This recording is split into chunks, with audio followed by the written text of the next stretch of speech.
armies of nomads swept out of the Arabian desert and conquered half the world. Today, their descendants tell an extraordinary story. They say that God sent them a prophet, Muhammad, and that God then gave them an empire. But is it really true? Not everyone is so sure. The Muslim conquests were one of the most decisive events in history. But were the Arabs in the 7th century even Muslims at all?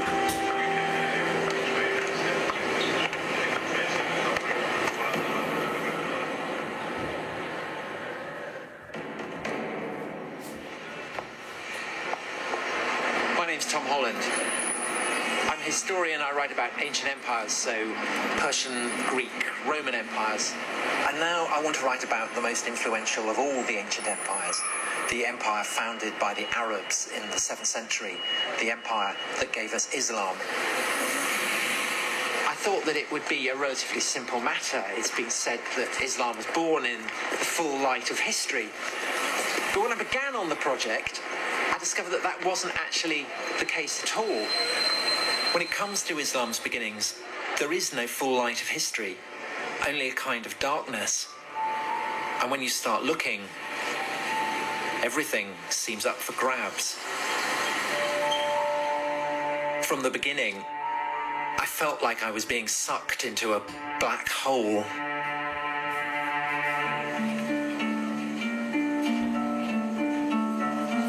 The problem of writing the history of the rise of Islam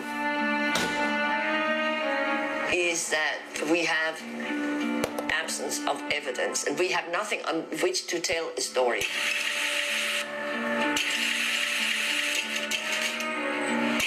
I had expected Muslim testimony from the 7th century, but there's nothing there.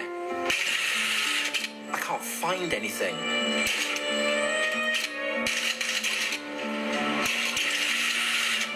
There's a problem here.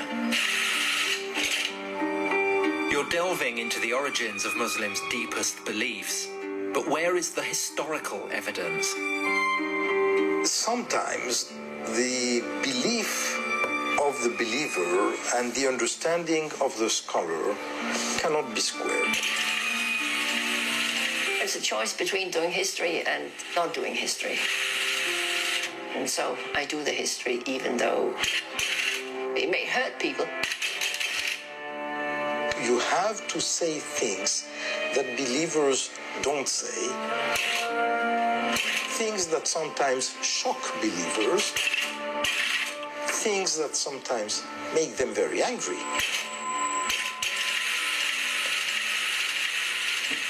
There's a sense of the detective story about it. Why do most of the clues seem to be missing? When the Romans conquered the Middle East, they left behind all kinds of evidence: histories, inscriptions, coins. But with the Muslim conquest, silence. What can we actually say about Muhammad? What do we really know about the origins of Islam? Where to begin? Well, maybe we should start at the beginning of the 7th century. It is 5 minutes to midnight, and the ancient world is about to change forever.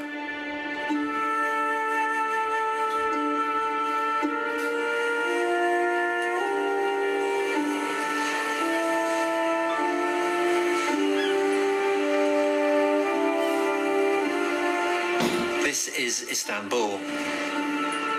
In 632, it was Constantinople. For 300 years, the capital city of the Roman Empire. A Christian city at the heart of a Christian world.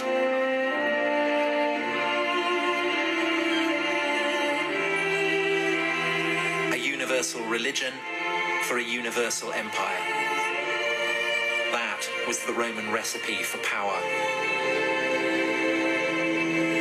An idea fully appreciated by the Muslims when, almost 1,000 years later, they conquered the city and turned the largest cathedral in Christendom into a mosque.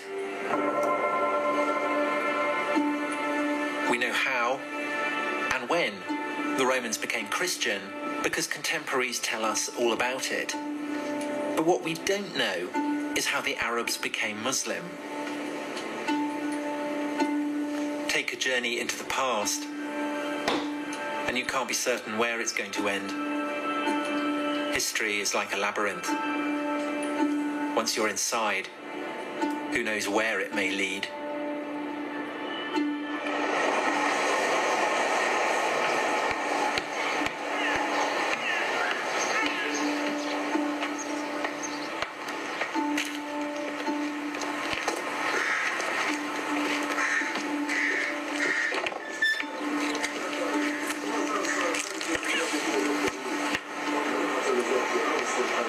So here we are, the great palace of the Roman emperors of Christian Constantinople. Odd to think that at the start of the 7th century, when Muhammad was still alive, this was pretty much the centre of the world. There's one awful poetry about the fact that all you've got here is splintered firewood. Because what this is something that's been smashed to smithereens, and what it preserves just the faintest trace of is what was at the time the hub of the greatest power on the face of the earth.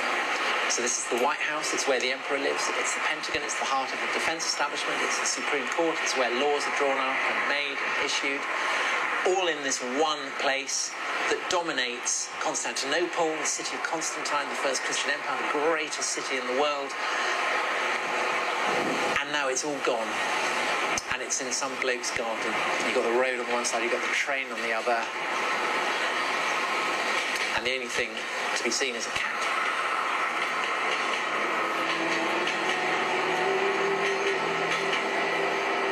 By 630, the Roman Empire had just overcome the worst crisis in its history. Its old enemies, the Persians, had overrun its fairest provinces.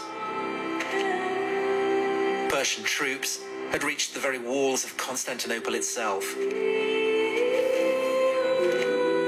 Then, after 25 years of war, the Persians were defeated. The Roman Emperor was, once again, master of the universe. At such a moment, how could he have had any conceivable idea of the ruin that the heavens had in store for him?